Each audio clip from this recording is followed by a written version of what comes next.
You cannot confuse solitude with solitariness. Solitude for me is psychological, of the mind. Solitariness is physical. One is debilitating, the other comforting. Carlos Castaneda, Active Side of Infinity.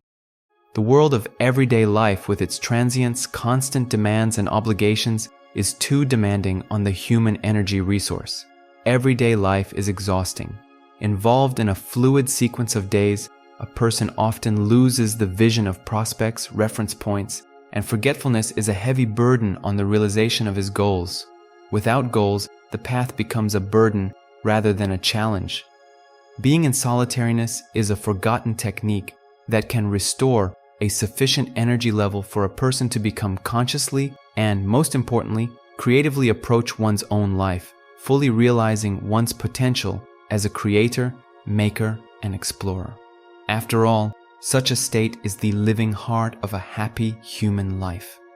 The technique of solitariness allows to reveal in a person one's inner resource, which has become inaccessible to one as a result of decreased awareness and loss of control over the daily bustle, but which is spent by a person unconsciously, as it is said, subconsciously, to maintain the usual order of things every day from year to year.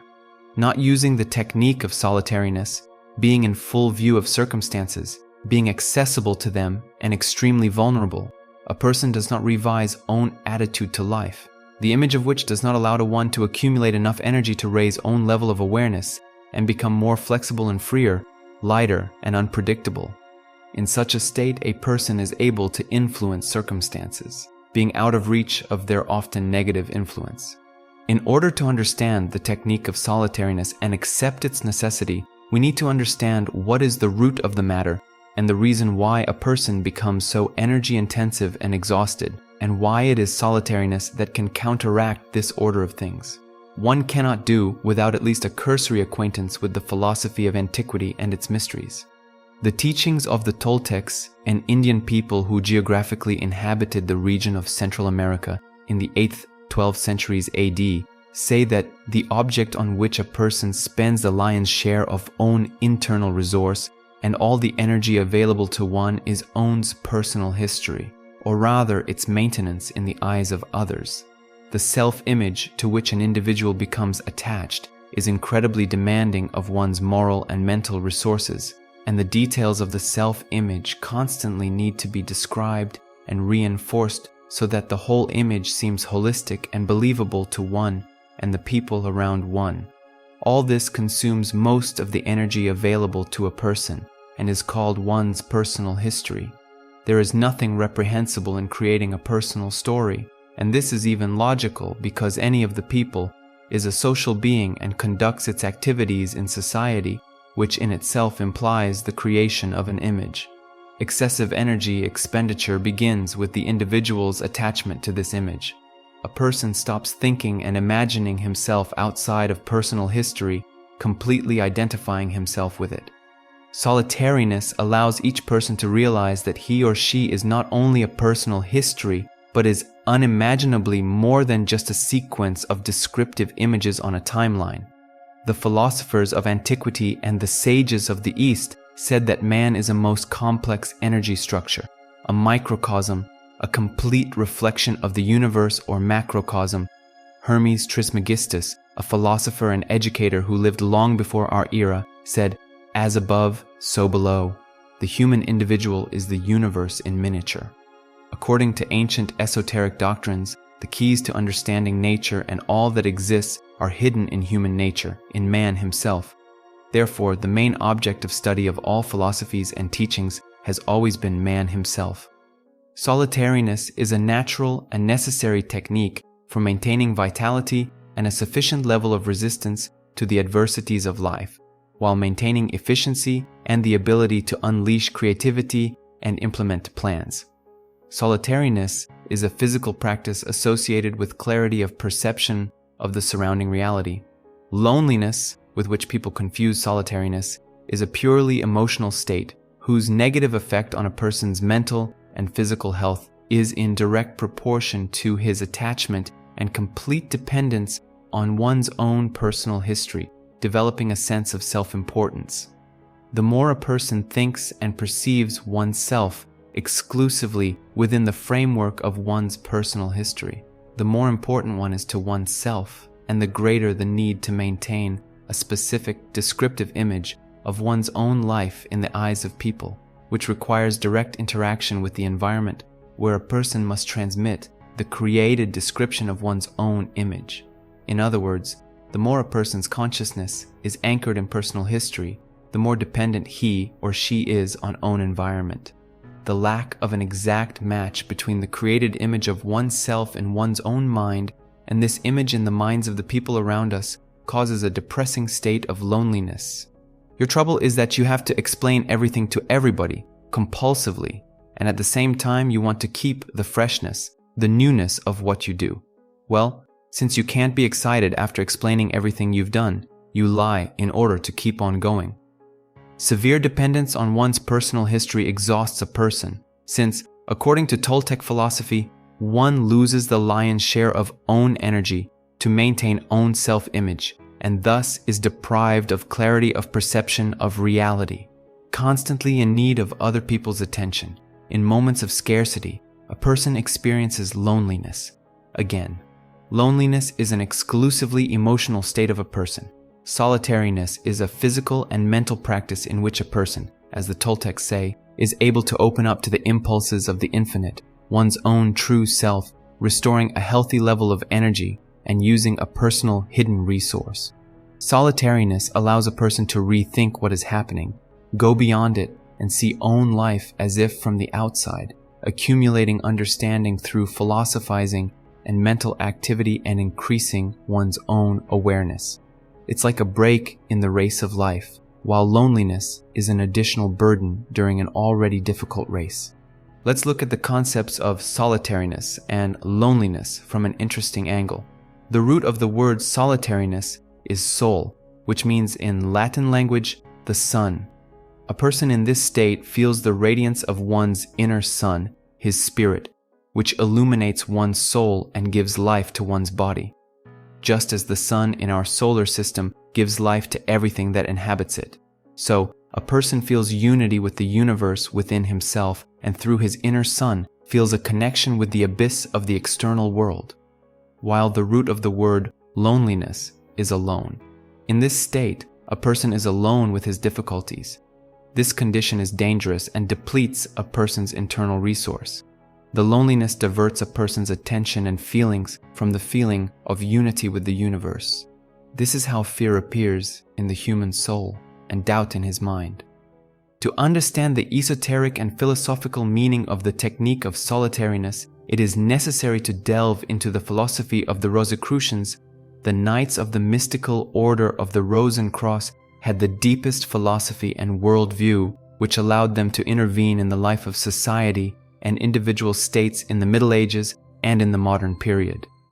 The Rosicrucians considered and started from the esoteric description of a person who, according to their worldview, is a triple structure: spirit, soul, or intellect and body. A similar tripartite structure was represented by the Rosicrucians as three suns. They were sure that in addition to the physical sun, which heats everything physical on Earth and accumulates solar energy, there is a sun that feeds the forces of the human intellect or the human soul, and, finally, the spiritual sun, whose glow actually animates the entire nature of the earth, and whose radiation fluids accumulate the human spirit, which directly interacts with the sun. On this occasion, the great Swiss alchemist, naturalist, and philosopher of the Middle Ages Paracelsus wrote, "There is an earthly sun, which is the cause of all heat, and all who can see the sun, and those who are blind can feel its warmth.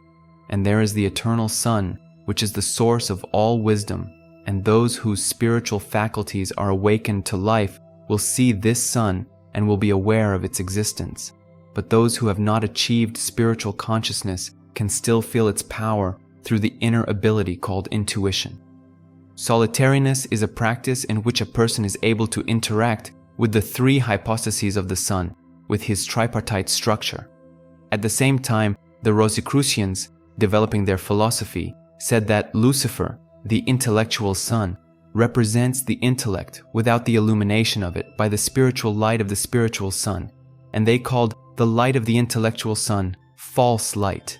Developing and evolving, the false light outgrows and is redeemed by the true light of the soul, called the second logos, or Christ. Christ is the soul's sun, which is in close connection with the spiritual source, which radiates the light of life and supports nature. To visualize what has been said, consider the diagram.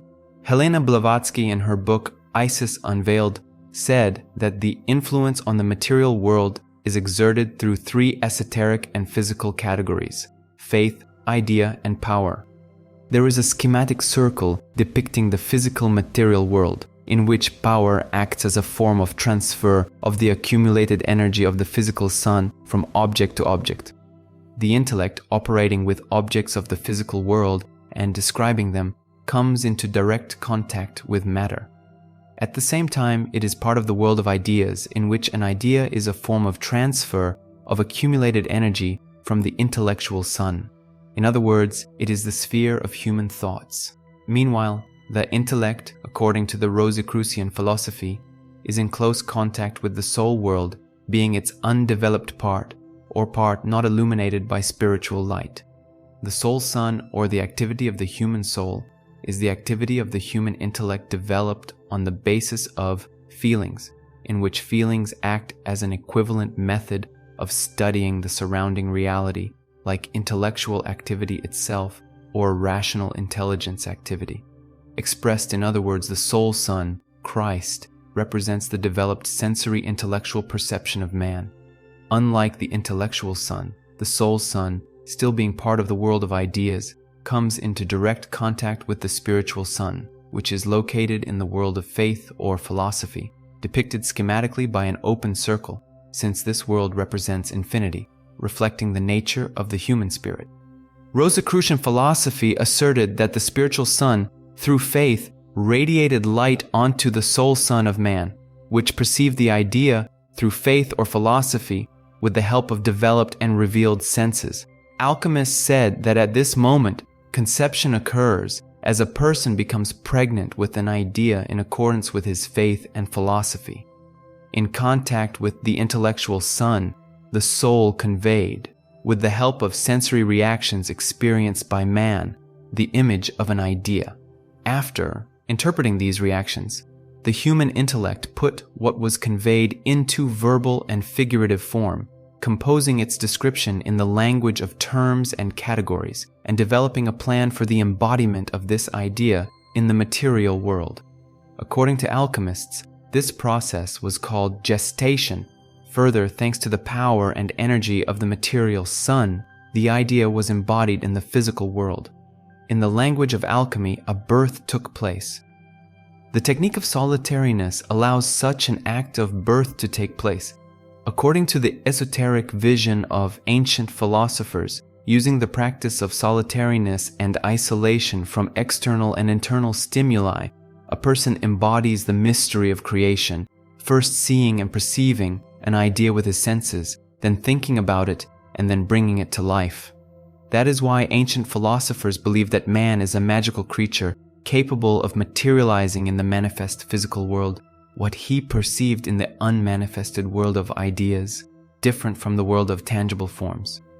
One of the key ideas of the Hermetic philosophers was the idea of developing a person's intellectual abilities, without which one is unable to develop sensory perception that complements the range of interaction available to a person with the outside world. That is why all philosophical schools that make man the object of their study tell about the need for education and knowledge, which should accompany a person throughout one's entire life.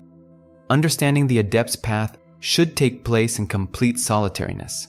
Constantly expanding one's own horizons, a person develops own intellect and through it reveals own sensory potential. The Rosicrucians argued that by understanding and listening to one's feelings, a person communicates with own spirit. There are two types of solitariness. The first type is external, which is solitariness from the outside world and from its energy flows and influence. Toltec philosophy says that for external solitariness, a person must have a personal place in which he is comfortable and where he feels replenishment, of one's own strength. It was these places that Carlos Castaneda mentioned in his books, calling them places of power, where a person is touched by own spirit.